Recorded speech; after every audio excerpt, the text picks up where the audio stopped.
Halo semuanya, kita kembali lagi di podcast kita kali ini. Sebelumnya nih, perkenalkan nama saya Salma Usno. Saya sebelumnya berasal dari bisnis digital.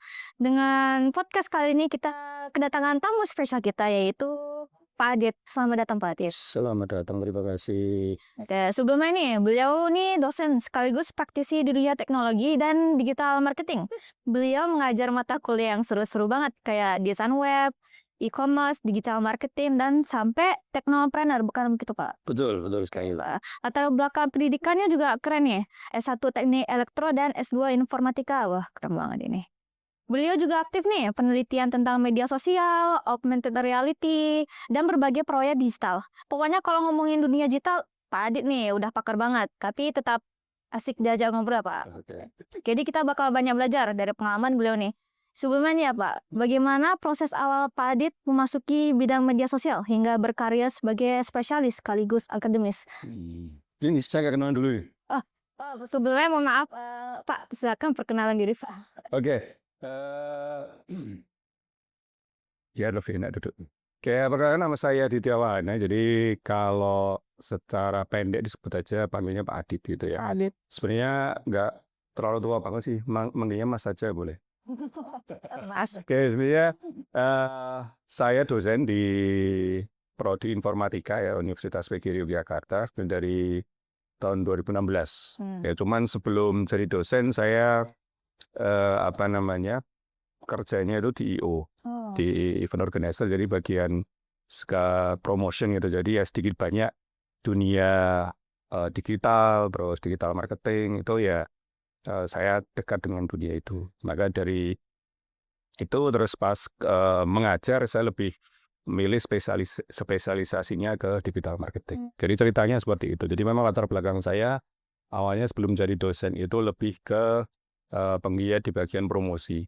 Jadi di event organizer, di bagian promosi dulu ada istilahnya namanya MICE. Meeting, Incentive, Conference, sama Exhibition. Jadi ada 4 bidang itu terutama untuk masalah konser, terus branding segala macam. Maka ke bawah sampai sekarang pas saya udah jadi dosen saya fokusnya ke situ. Jadi itu latar belakangnya kenapa kok saya lebih banyak senangnya, bukan senang ya, interestnya ke media sosial atau digital marketing seperti itu. Itu butuh berapa tahun tuh Pak untuk menguasai semua kemampuan Bapak? Sebenarnya kalau saya belajar sejak dari zaman kuliah sih kan, dulu saya seperti kalian juga untuk kuliah sering sebenarnya latar belakang pendidikan saya kan pendidikan teknik elektro. Jadi kalau dulu itu pengennya jadi guru, cuman kok kayaknya saya menyalahi kodrat gitu ya. Karena dulu awal saya nggak seneng kalau kerja, kalau guru itu kan monoton ya kerjanya seperti itu. Maka saya diajak temen ke event organizer. Terus setelah itu masuk kok ternyata pas dengan passion saya waktu itu. Nah, untuk itu saya belajar lebih dalam lagi di event organizer. Jadi itu sekitar pertama kali saya event tuh 2007. Belum ada yang lahir ya 2007 ya? Belum. Oh, udah. Masih belajar jalan makanya. 2004 kan, ya berarti umur 3 tahun, kalian umur 3 tahun masih lari-lari, saya udah kerja di I.O. Jadi dari situ. Saya berarti udah sekitar, kalau terakhir saya event 2018, berarti 11 tahun. 11 tahun saya di I.O. Jadi sejak 2016 jadi dosen, setelah itu udah praktis 2018 sampai sekarang udah lama sih nggak event lagi. Gitu. Keren ya Pak. Keren banget. Jalan hidup. Ya, lanjut ya Pak. Kan tiap pengguna media sosial kan banyak ya pandangan perspektif orang masing-masing. Ada yang untuk mencari cuan, ada yang untuk self healing lah, kayak scroll TikTok, Instagram segala macam. Ada yang kayak untuk self reward lah, kayak hasil motivasi dia kayak ngerekam ini segala macam. Nah, menurut perspektif Pak Adit nih, apa definisi paling esensial dari media sosial dan mengapa gitu? Oke, sebenarnya kalau media sosial itu awalnya diciptakan untuk bersosialisasi. Namanya aja media sosial ya.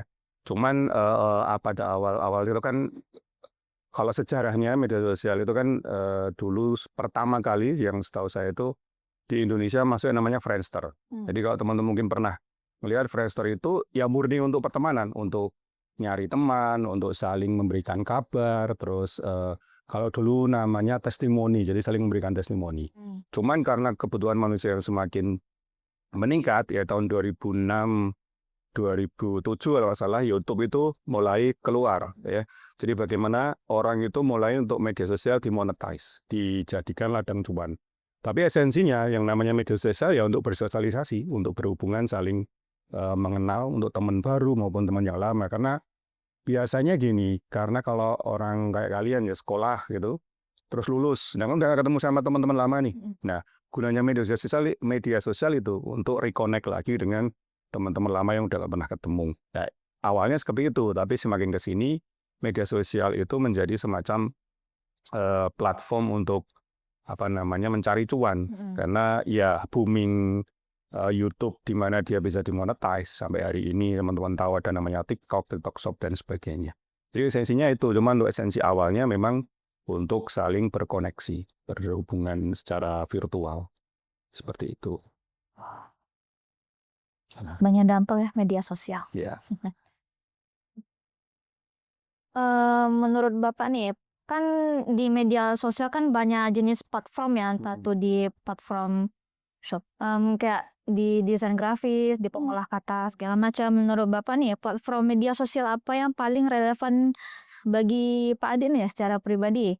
Serta alasan pemilihannya, kenapa tuh? Kalau saya pribadi mungkin lebih ke, kalau saya itu lebih ke Facebook ya. Mungkin karena angkatan saya itu sudah lebih cenderung senang dengan Facebook ya, jadi kayak mindsetnya itu Facebook. Karena kalau menurut saya Facebook itu banyak, kalau anak sekarang bilangnya hidden gem. Nah, hidden gem kalau teman-teman lihat, Facebook itu banyak fiturnya ya, mulai dari profil, grup, terus halaman atau page-nya itu lebih kompleks. Bahkan ada fitur buat jualan, marketplace. Jadi itu lebih kompleks lagi. Sementara kalau platform lain kan ya mungkin di teman-teman kayak TikTok, Instagram itu lebih familiar. Cuman kalau dari saya pribadi, saya lebih ke Facebook. Jadi ada beberapa hidden gem, salah satunya kalau teman-teman sering ngulik Facebook, itu ada grup Facebook, itu sangat hidden gem sekali. Contoh teman-teman pengen usaha mie ayam nih, di grup Facebook itu ada komunitas pedagang mie ayam. Jadi kalian mau coba jualan mie ayam dari nol, itu bisa nyari ilmunya di situ. Ya, terus teman-teman yang di Jogja khususnya pengen healing, nyari referensi tempat wisata, itu ada grup namanya Pecinta Objek Wisata Jogja. Tinggal nyari di situ. Terus ada juga dulu ada grup yang besar di Jogja itu isinya informasi seputar razia. Jadi ada namanya Info Cegatan Jogja. Jadi kalau pagi orang sebelum berangkat kerja, berangkat kuliah, lihat grup itu dulu. Gunanya untuk menghindari razia. Karena di grup kadang diinfokan ada razia di jalan ini, maka dia akan nggak lewat jalan situ. Ya, terus beberapa yang grup yang bagus, mungkin untuk teman-teman kos itu relevan gitu ya. Ada salah satu grup yang bagus namanya KOS. Tahu kepanjangan KOS? Apa itu, Pak? Komunitas Orang Susah. Beneran, komunitas orang susah, beneran. Jadi isinya orang mengeluh tentang kehidupannya, tentang kekurangannya segala macam. Nah, kalau saya ngambil hikmahnya adalah, ternyata banyak orang yang lebih sengsara dari saya. Jadi itu bisa jadi penyemangat lah, bahwa hidup saya juga nggak terlalu susah-susah banget gitu. Nah, ini itu banyak kalau teman-teman mau mencari hidden gem di Facebook, salah satunya itu. Kalau Di grup itu curhat gitu ya. Curhat. Terus ada lagi grup yang bagus itu keluh kesah lele berulah. Belum tahu pasti. Belum. Itu isinya juga sama, tapi lebih ke curhatan anak kos. Ya, kalau lele berulah itu kayak anak kos gitu. Jadi dia lebih banyak struggle-nya anak kos gimana, terus perjuangannya dia selama di rantau. Kalau anak kos kebanyakan identik dengan orang merantau gitu ya. Nah, itu bagian situ. Itu baru seberapa, mas, banyak yang lain lagi sebenarnya. Saya pernah juga ada grup namanya Pinjam Dulu 100. Pinjam dulu 100. Kalau itu isinya curhatan orang yang dihutangi. Sering terjadi. Ya. Jatuh tempo. Betul. Ya, nama grupnya pinjam dulu 100. Jadi isinya orang-orang yang di awalnya dia ada orang yang mau berutang dengan dia ngasih dengan ikhlas gitu ya istilahnya. Tapi pas ditagih itu lama, itu isinya curhatan orang-orang kayak gitu.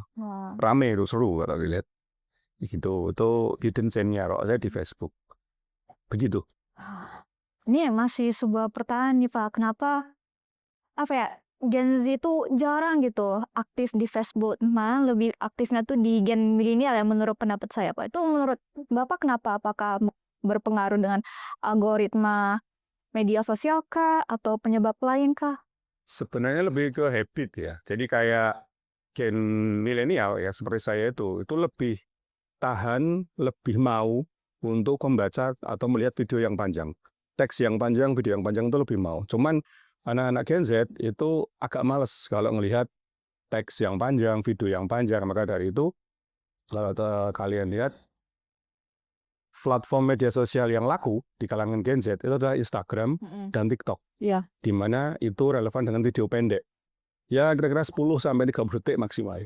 Karena apa ya, memang habitnya Gen Z itu pengen sesuatu yang instan, cepat gitu ya. Benar. Jadi pengen mulai dari baru pembukaan sudah mau intinya.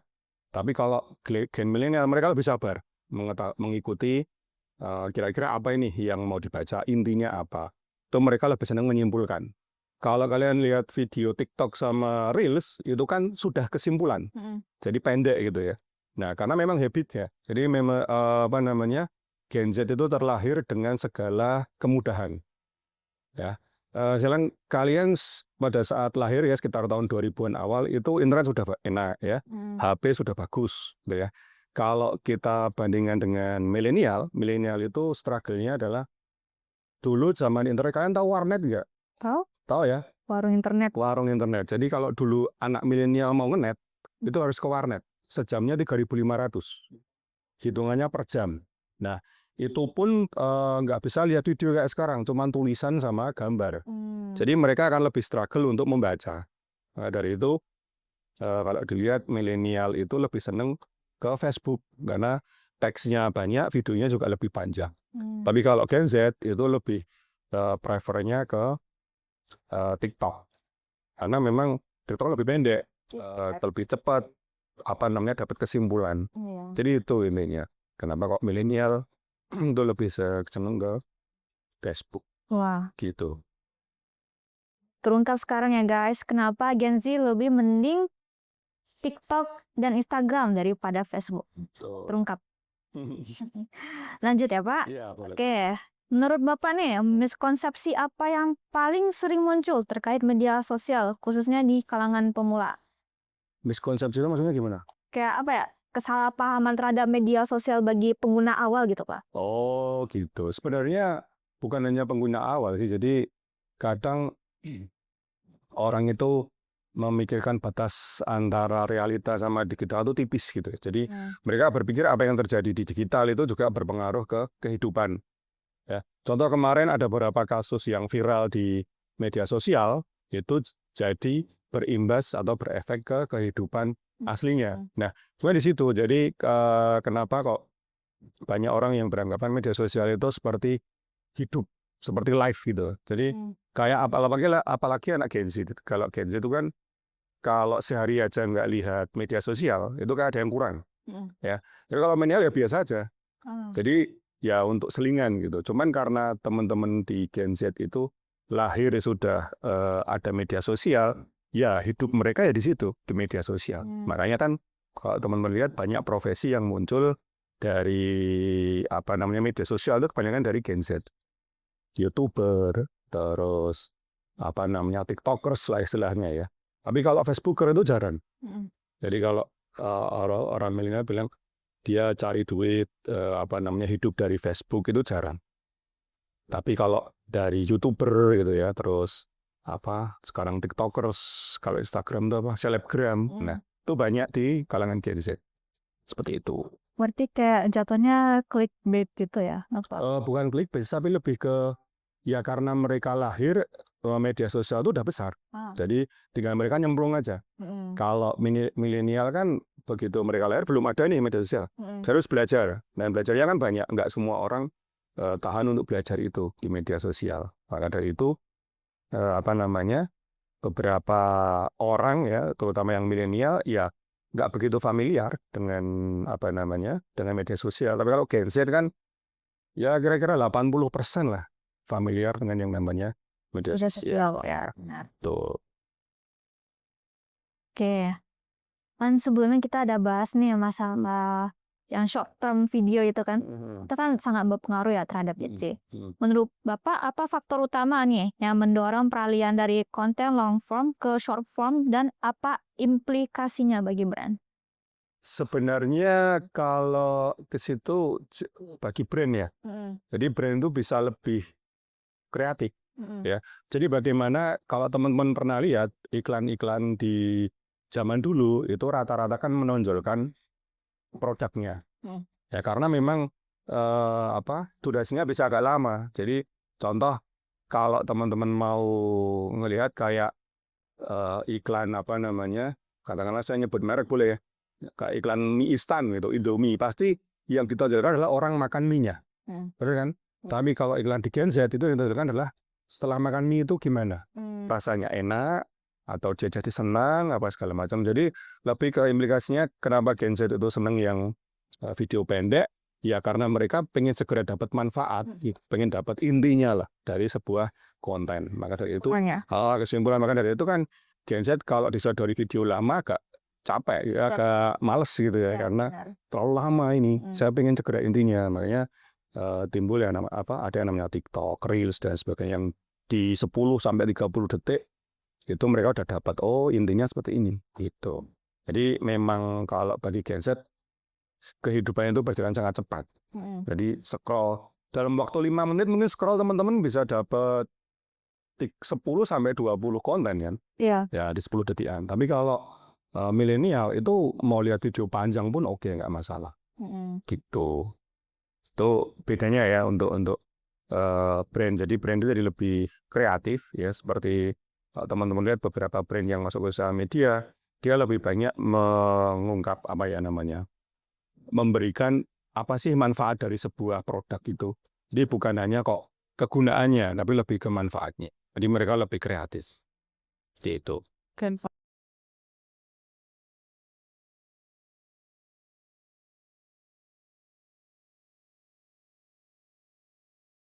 Pak, kompetensi apa yang paling strategis bagi mahasiswa Bisdik atau informatika untuk berkontribusi di ekosistem media sosial dalam 5 tahun ke depan? Oke.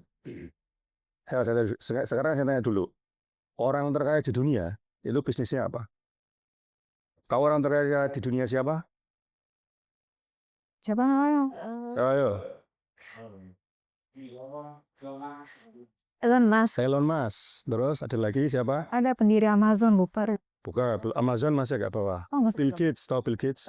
Dia yang pendiri Microsoft. Sama satu lagi Mark Zuckerberg. Facebook ya? Ya, Facebook. Dari 3 orang itu, ya mereka semuanya adalah pemilik media. Betul ya, media yang bergantung dengan digital. Nah, ini adalah sebuah peluang. Jadi bagi teman-teman ke depannya, belajarlah digital. Media digital apapun itu ya. Jadi kalau yang sekarang lagi rame AI, ya silakan teman-teman belajar AI. Tapi akan lebih bagus AI itu digunakan untuk apa gitu ya. Karena memang platform digital itu akan berkembang terus, terutama media sosial. Karena memang kebutuhan manusia untuk selalu sebagai makhluk sosial ya kan, dia berinteraksi. Nah, kalau teman-teman lihat 5 tahun ini sampai mungkin 5 tahun ke depan, itu media sosial akan lebih kompleks karena ada yang namanya AI. Ya, jadi kalau kalian mau serius dalam artian pengen punya profesi yang nggak lekang oleh waktu, yaitu media sosial jawabannya. Entah jadi kreator, entah jadi analis, entah jadi konten konten media strategis dan sebagainya. Jadi teman-teman harus concern ke sana. Plus kalau teman-teman belajar AI akan lebih bagus lagi. Seperti itu. AI. Ya. Lanjut ya Pak. Silahkan dilanjut. Oke. Selain jumlah pengikut nih Pak, metrik apa yang seharusnya menjadi indikator keberhasilan utama bagi entitas bisnis? Oke, ini sering saya sebut di kuliah. Jadi follower itu bukan tolok ukur keberhasilan sebuah konten. Ya, jadi mungkin ada yang teman-teman lihat followernya cuma 1.000, tapi jangkauannya bisa sampai jutaan. Jadi yang penting ada jangkauan atau reach. Ya. Jadi bagaimana sebuah konten itu menjangkau banyak orang. Karena habitnya orang Indonesia, dia senang lihat konten, belum tentu dia mau follow atau mau subscribe. Dia cuma sekedar lihat aja. Maka dari itu, kadang orang itu yang salah kaprah adalah kalau followernya banyak, kontennya pasti viral. Belum tentu. Ya, karena keberhasilan sebuah konten viral itu jangkauannya besar. Ya, teman-teman lihat, konten kreator kok sampai followernya jutaan, sampai followernya ratusan ribu, jutaan, itu pasti yang viral nggak cuma 1 atau 2, dia konsisten viral. Maka dari itu orang akan melihat, oh ini bagus, makanya saya follow. Karena keputusan orang untuk follow itu kesekian setelah dia lihat konten. Jadi dia lihat dulu kontennya bagus nggak. Kalau cuma sekali, mungkin dia akan lihat toh. Tapi kalau ternyata konten yang sama muncul lagi dan dia seneng, mungkin kedua, ketiga baru dia akan follow. Maka dari itu yang menjadi salah kaprah adalah konten yang bagus itu bukan konten yang bagus sih. Akun yang bagus tuh yang banyak followernya, belum tentu. Kalau orang-orang media sosial spesialis itu melihat reach-nya, jangkauan. Seberapa besar jangkauannya. Jadi sebuah konten jangkauannya bisa sampai jutaan, sampai ratusan ribu, jutaan. Itu akan lebih bagus daripada sebuah konten walau followernya 1.000, 2.000, bahkan sampai puluhan ribu. Karena sekarang follower itu bisa beli, bisa pakai bot. Jadi jangan tertipu followernya banyak, tapi kontennya biasa aja. Nah, sering dilihat kalau teman-teman mau review sebuah akun, dilihat kontennya dia. Iya. Ya, karena kalau teman-teman lihat buzzer pun followernya masih banyak, tapi isinya cuma kayak gitu, nggak bermutu. Maka dari itu tolak ukurnya adalah reach atau jangkauan. Nah, yang kedua adalah engagement. Engagement itu like, comment, sama share. Jadi dilihat dalam sebuah konten itu like-nya berapa, komennya berapa, share-nya berapa. Nah, tolak ukurnya di situ. Jadi setelah reach-nya besar, harusnya diikuti sama engagement. Kalau enggak, ya berarti konten itu tidak memancing orang untuk berinteraksi. Karena kalau sesuai algoritma media sosial yang lebih banyak interaksinya itu biasanya lebih cepat naiknya. Gitu. Jadi kalau ukurnya harus sama engagement, 2 itu, bukan follower. Saya juga dulu pernah ngecek nih. Saya kan ada nge-share video saya ya. Nah, saya ada cek siapa aja yang nonton gitu. Saya pernah pencet salah satu akun. Saya agak curiga kok ini like-nya banyak, viewers-nya banyak. Tapi pas di bagian atasnya itu pemberitahuannya tuh kayak beda. Likes-nya beda gitu loh. Padahal saya nengok likes-nya banyak banget, ada sampai 1.000, 2.000. Nah, kok saya kira kayak ini bot ini yang like. Nah, memang ada jasa follower, jasa beli follower, jasa like juga ada. Tinggal beli. Nah, ciri-cirinya kalau akun itu kurang bagus, biasanya foto profilnya juga ngasal.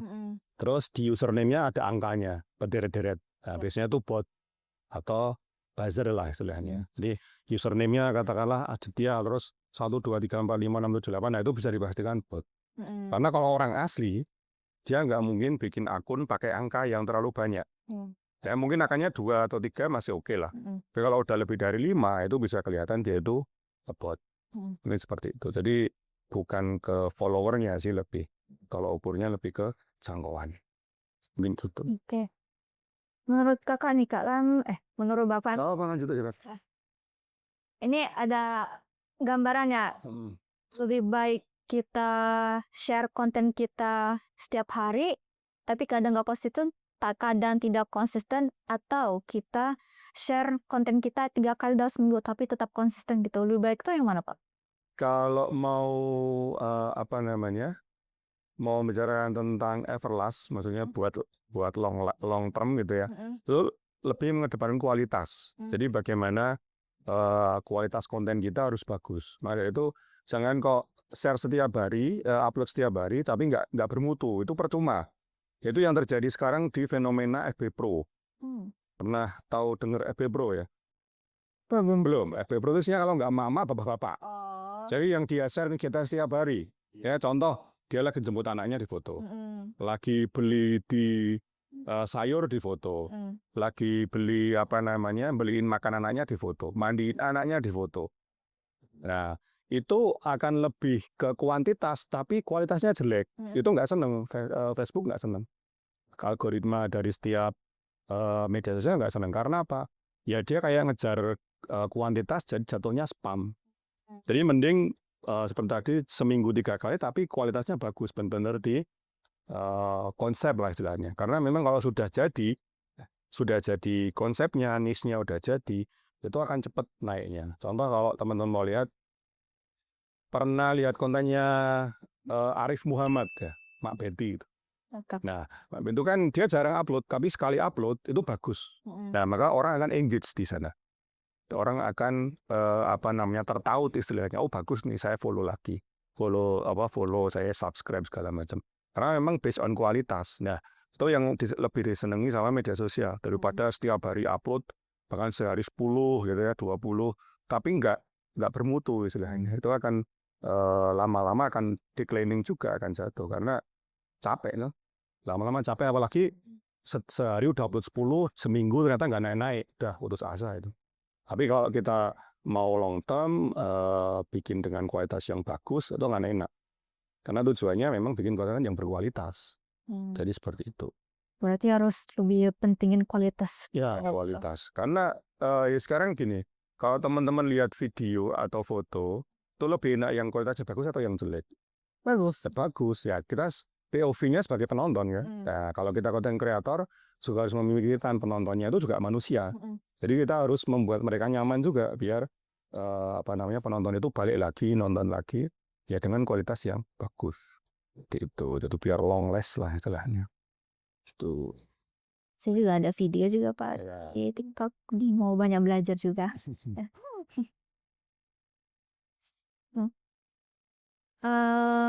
Bagaimana Pak Adit mengajarkan batas etis antara pemanfaatan data untuk pemasaran dan perlindungan privasi pengguna? Oke, ya ini menjadi apa ya, isu ya, beberapa itu udah bertahun-tahun isu. Sebenarnya ada yang namanya UITE ya, Undang-Undang Internet dan Transaksi Elektronik. Nah, sebenarnya di UU itu udah mengatur semuanya. Jadi apa yang harus teman-teman share, apa yang boleh, pelanggaran privasi dan sebagainya. Cuman sekarang itu kan orang dikit-dikit foto, dikit-dikit upload. Nah, itu yang menjadi apa namanya, bahayanya di situ ya. Seperti teman kemarin mungkin dengar ada apa namanya, kasus Anita Tumblr. Ikutin ya. Nah, itu kan karena dia apa namanya, sedikit-sedikit share, dikit-dikit di foto, dilaporkan di medsos. Pada akhirnya jadi bumerang, berbalik ke dia sendiri. Nah, dia nggak wise, ini nggak bijak memanfaatkan sosial media. Sebelumnya mungkin teman-teman yang baru mungkin kemarin ya, dia menggunakan AI untuk bikin foto tugu roboh. Baru kemarin ya kalau nggak salah, baru kemarin.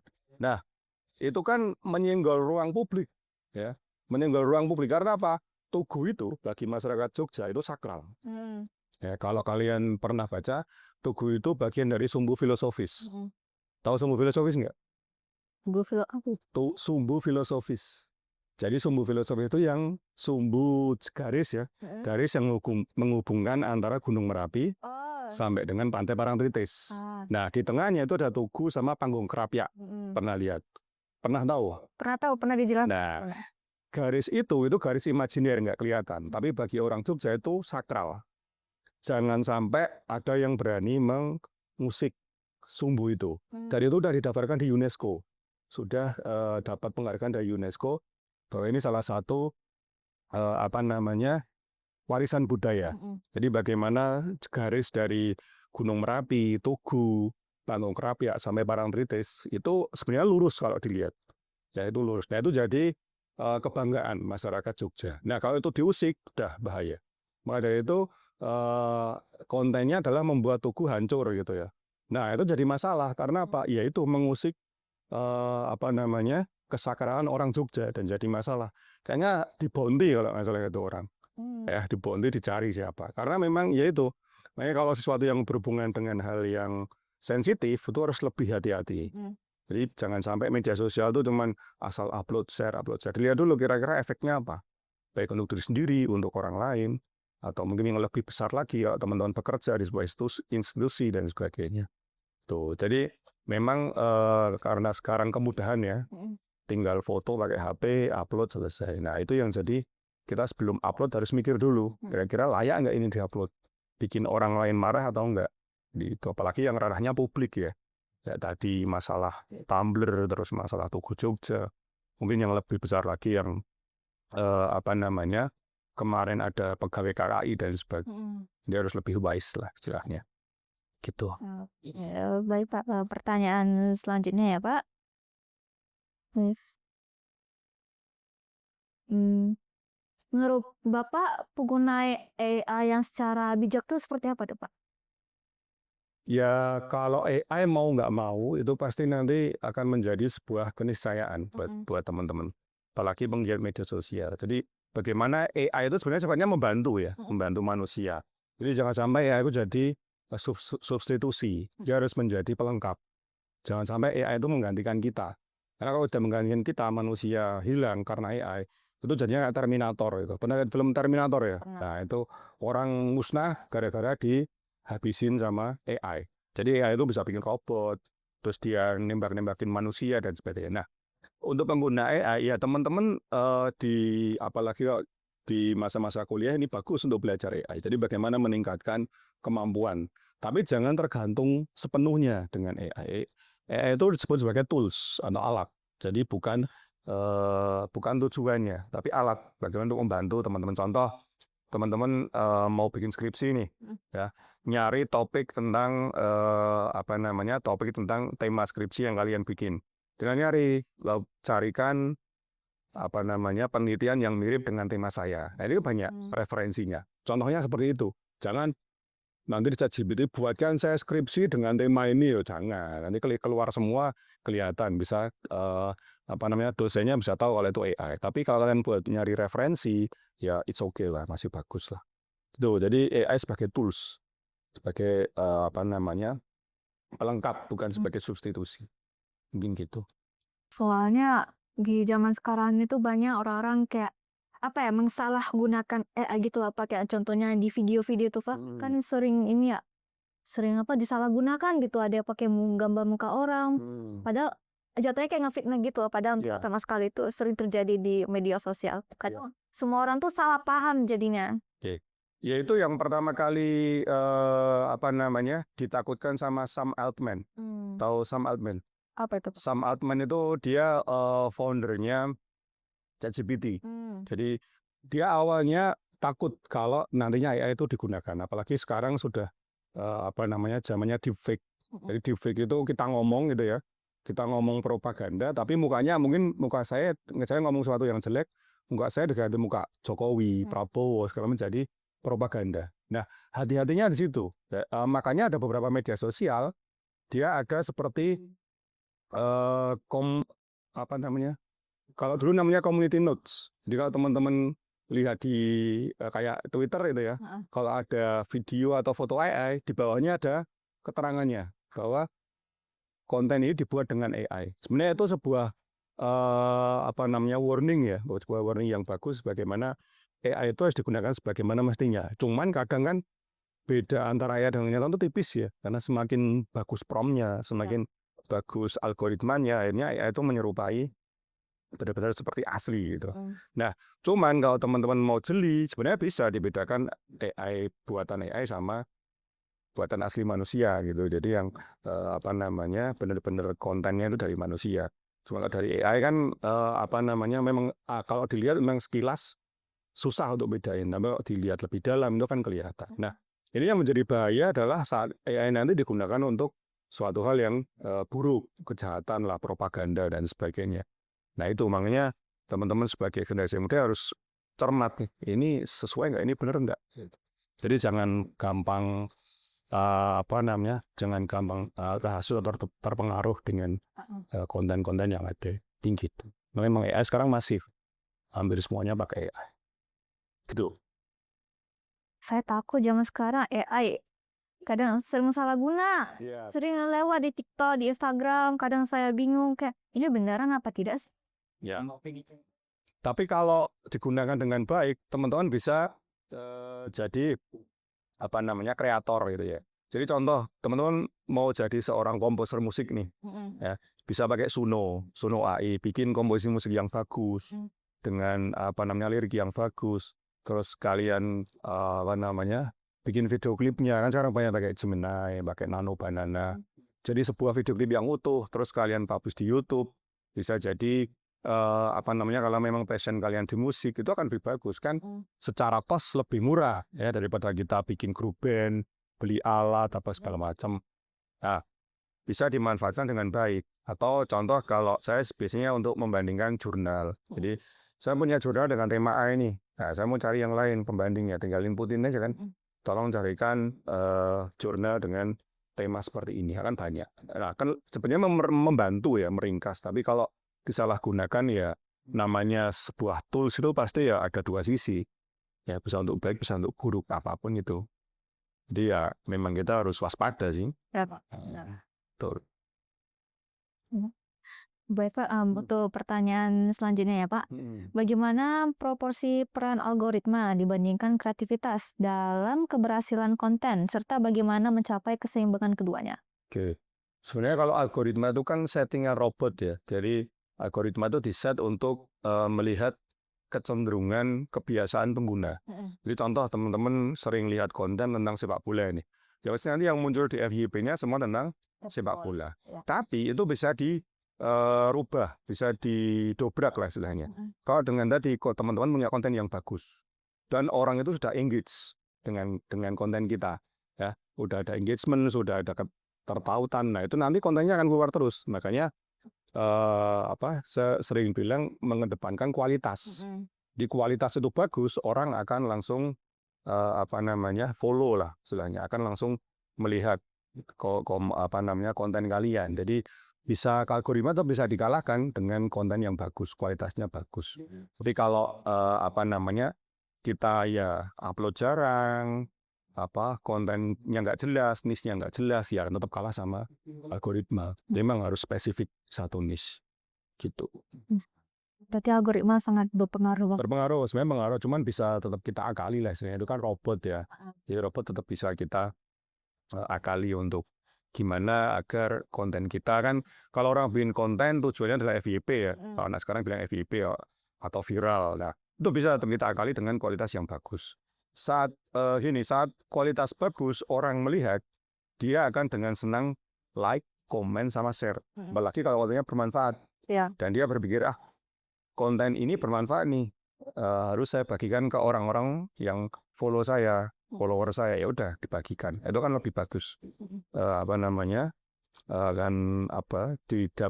algoritmanya seperti apapun, dengan konten yang bagus dia bisa di-share sama orang banyak, tetap akan naik. Walaupun secara algoritma dia nggak masuk gitu. Tuh, jadi memang algoritma menentukan, cuman tetap bisa diakali seperti itu.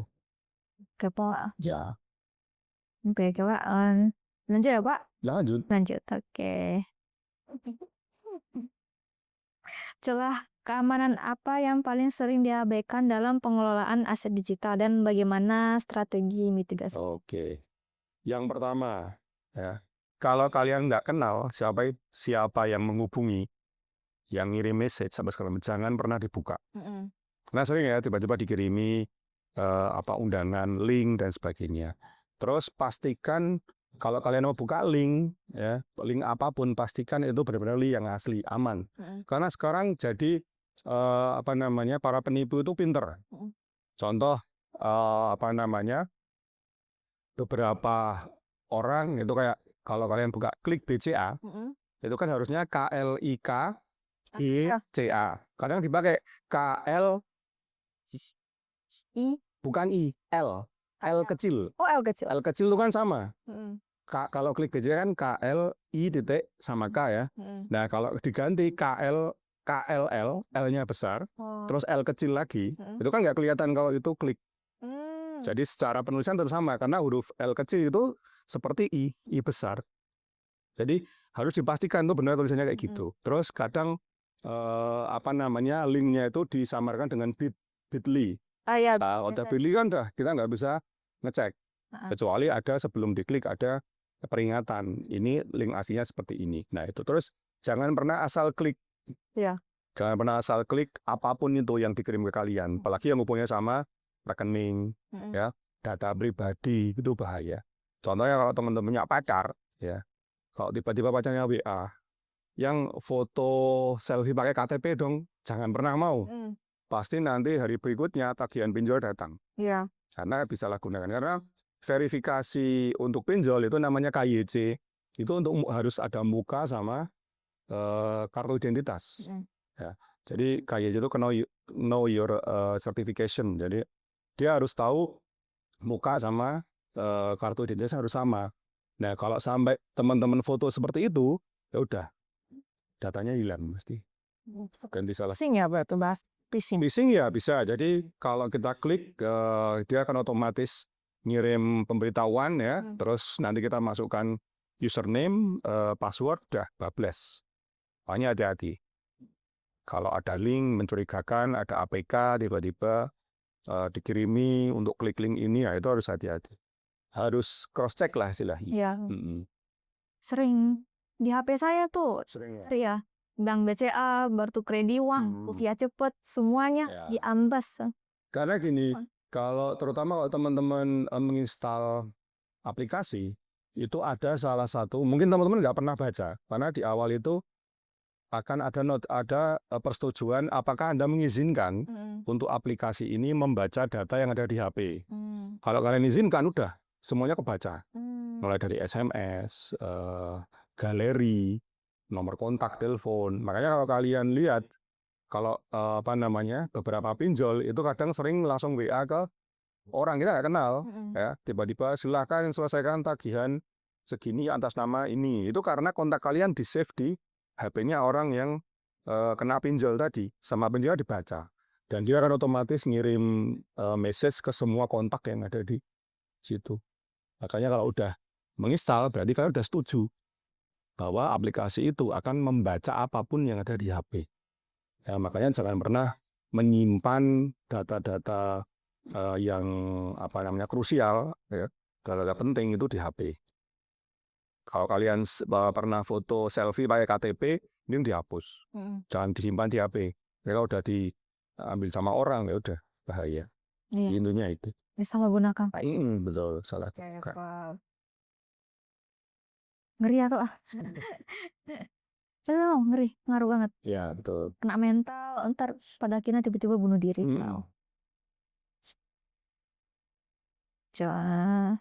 Seberapa signifikan risiko oversharing dan jenis data apa yang secara etis maupun keamanan mutlak tidak layak dipublikasikan? Oke. Jadi yang sekarang menjadi fenomena itu karena orang terlalu seneng, ya dia akhirnya oversharing. Contoh nih, kalian seneng dapat bonus tahunan, tiba-tiba di foto sama rekening-rekeningnya, ya nomor rekening, terus saya alhamdulillah dapat bonus tahunan 10 juta nih, ditulis nominalnya 10 juta sama nomor rekeningnya. Nah itu bisa saya gunakan. Contoh nomor rekeningnya dipakai oleh orang lain, atau tiba-tiba didaftarkan untuk pinjol. Itu bisa jadi jadi masalah ke kita. Maka dari itu kalau kalian mau sharing, pastikan jangan pernah sharing data pribadi, nomor KTP, terus nomor rekening, ya, nomor pajak, NPWP. Terus kalau anggota keluarga jangan pernah sharing. Kalau saya ya, jangan pernah sharing anaknya berapa, alamatnya di mana, sekolah anaknya di mana kalau punya anak. Terus kalau kalian kos-kosnya di mana, itu hati-hati. Karena apa? Penipu atau penjatuh bisa tracking dia. Dia ngelihat semua histori kalian, ya, dari awal foto sampai mereka bisa kayak gabungkan puzzle. Kayak kebiasaan, contoh gini. Mama itu sering foto nih, jemput anak saya nih hari Senin jam 10 katakanlah. Selasa hari Senin jam 11, Rabu sampai dengan Jumat. Kelihatan historisnya. Jadi kalau ada penculik dia tahu, oh anak ini keluar jam 10. Anaknya seperti ini karena ada fotonya kan. Anaknya seperti itu, sekolahnya di sini karena kelihatan dari sekolahnya. Udah bablas itu anaknya. Karena apa? Kegirangan, kesenangan orang tuanya untuk oversharing itu tadi. Saya senang anaknya sekolah di foto, upload. Saya senang anaknya lagi main di foto, di-upload aja jadi story. Apalagi kalau sekarang yang mungkin membuat saya agak kurang sek itu konten tentang rumah. Ya, di foto alamatnya, di foto isinya, di foto materialnya, segala macam itu bisa jadi peluang untuk kejahatan. Karena jelas tahu, oh rumah ini bagus nih, isinya ini. Karena kelihatan kan di foto. Baru beli kulkas baru nih di foto, dibikin konten. Terus dia bisa lihat alamatnya, ada bisa jadi sumber nanti untuk pencurian. Ya, walaupun orang yang bikin konten itu pengennya sharing biasa gitu ya, tapi karena hal itu terlalu banyak data, ya jadi bisa disalahgunakan oleh penjahat. Makanya hati-hati kalau oversharing. Jadi misalnya kan ada ya jenis akun, ada akun publik sama akun private ya. Jadi kalau misalkan kita ada akun private tuh masih bisa diretas ya Pak? Ya gini, semua akun ya karena itu punya orang lain. Kita kan numpang ya kalau bikin akun itu kan numpang di platform lain. Itu pasti bisa diretas apapun itu. Karena di dunia digital itu nggak ada yang aman apapun itu. Walaupun udah di privat, walaupun kalian punya foto udah dihapus, itu tetap bisa di restore. Makanya hati-hati kalau punya data, punya konten harus benar-benar dilihat. Kira-kira ini berpotensi nggak untuk mencelakai diri sendiri atau orang lain, keluarga lah, jangan gitu. Jadi memang harus super hati-hati, apalagi sekarang gitu ya. Gitu. Jadi nggak ada yang aman sih kalau di digital. Semuanya nggak ada yang aman. Benar Pak, benar Pak. Menurut Bapak apa tanggung jawab akademisi dan praktisi media sosial dalam menghadapi hoax dan fenomena filter bubble, serta bagaimana strategi edukasinya? Oke, sebenarnya gini, lebih banyak ke bagaimana memanfaatkan media sosial untuk edukasi. Karena banyak konten-konten sekarang, ya walaupun yang yang lebih banyak diminati itu konten tentang entertain atau hiburan. Cuma nggak ada salahnya juga teman-teman melihat tentang edukasi. Tahu akunnya Jerome Pauline ya? Nah, Jerome Pauline itu kan dia konsisten dengan edukasi yang tentang matematika. Orang banyak tercerahkan dengan konten-konten yang dia bikin. Nah, hal-hal seperti itu yang harusnya lebih dikedepankan untuk dibikin. Cuman karena orang itu kalau bikin konten itu melayani FYP. Jadi dia pengennya FYP, bukan karena pengen bermanfaat. Maka dari itu ya sekedar bikin, yang penting FYP. Nah, itu kalau teman-teman nanti di bidang konsep di akademisi, di pendidikan, ya paling enggak media sosial itu bisa sebagai tools untuk edukasi.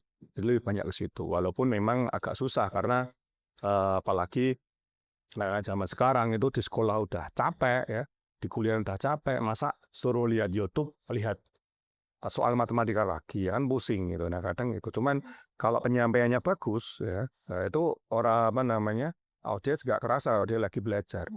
Ya Jerome Pauline itu kan sebenarnya dia menyederhanakan matematika, kan rumit ya matematika, tapi dengan pembahasannya dia, cara ngomongnya dia, ternyata gampang.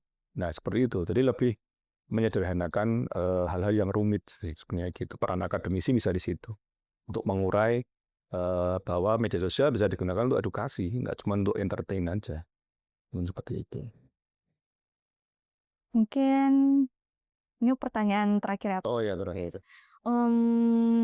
Pesan sama saran apa yang bisa Bapak sampaikan nih pada pengguna media sosial? Mungkin teman-teman kita yang lagi di sini sekarang, kita butuh pencerahan juga. Oh gitu. Udah cerah banyak lampunya ini. Jadi gini, hampir semua tools itu ya seperti pisau bermata dua. Jadi pisau itu kan kalau digunakan untuk masak ya hasilnya bagus. Tapi kalau digunakan untuk melukai ya hasilnya jelek. Sama, media sosial juga sama. Kalau teman-teman digunakan untuk sesuatu yang bagus, untuk edukasi, untuk bikin awareness, untuk branding itu akan bagus. Tapi kalau digunakan untuk propaganda, untuk nyari jadi buzzer, untuk menyebarkan sesuatu yang hoax dan sebagainya, ya akan menjadi hal yang mudorot, banyak mudorotnya. Kalau kata-kata ustadz itu kan mudorot gitu ya. Kalau lebih banyak manfaatnya kan lebih bagus. Nah, mungkin kalau teman-teman belajar media sosial, ya harus wise, belajar juga tentang kebijaksanaan, bukan hanya tentang tekniknya, tapi bagaimana konten ini berpengaruh terhadap orang lain. Jadi teman-teman akan berpikir berulang-ulang sebelum upload. Jadi contoh kayak beberapa kasus itu kan karena dia upload hal-hal yang di ranah publik dan berimbas kepada orang lain. Contoh yang Tumblr itu sampai orang yang di kontenin itu kehilangan pekerjaan, mengutus rezeki dan sebagainya. Itu akan menjadi buruk ya bagi kita maupun orang lain. Pada akhirnya dari bumerang kan, si pengunggahnya juga dia terkena sanksi, baik itu sanksi sosial, sanksi pekerjaan dan sebagainya. Jadi itu bagus kalau teman-teman saya mungkin akan sering lebih menyarankan belajarlah media sosial, tapi untuk digunakan untuk hal yang baik. Kalau teman-teman mau jadi konten kreator ya bikin konten yang bagus, yang edukasi, jangan yang ada hubungannya dengan sara, ya. Terus ada yang hubungannya sama pornografi, ya jangan. Apalagi sekarang itu yang gampang itu kalau kalian pengen dapat cuan cepat, itu kalian judul. Judul itu sekali ngiklan 1 juta, 2 juta, cepat itu. Tapi imbasnya ya kalau orang udah kena judul, udah habis gitu. Keluarganya berantakan, ya dia sendiri terpuruk dan sebagainya. Maka ada beberapa berita terkait judul, karena judul itu biasanya kalau udah judul pasti pinjol. Dua kombinasi maut ini. Pinjol sama judul ini kombinasi maut. Kalau udah kena dua-duanya udah hidupnya hancur. Nah, dari itu sebisa mungkin teman-teman kalau nanti membuat konten ya yang mengedukasi, yang meningkatkan awareness, meningkatkan kesadaran bagaimana bermedia sosial yang baik. Mungkin seperti itu. Gitu enggak? Oke, terima kasih Bapak. Sama-sama. Tentang media sosial. Jadi guys, media sosial tuh bukan bahan yang tidak sederhana ya. Ya. Secara media sosial tuh menurut penggunanya harus emang dipakai secara wise ya, harus bijaksana deh kalau ada masalah media sosial. Kita nggak tahu ya, mungkin ada orang yang benci sama kita, jadi hingga pada dasarnya ada celah sedikit aja bakal digunain secara nggak baik gitu. Bahaya itu kalau nggak dipakai secara baik ya, kalau masalah media sosial. Mungkin terima kasih ya Pak. Sama-sama. Yang lainnya hari ini ditunggu di podcast selanjutnya ya guys. Dadah.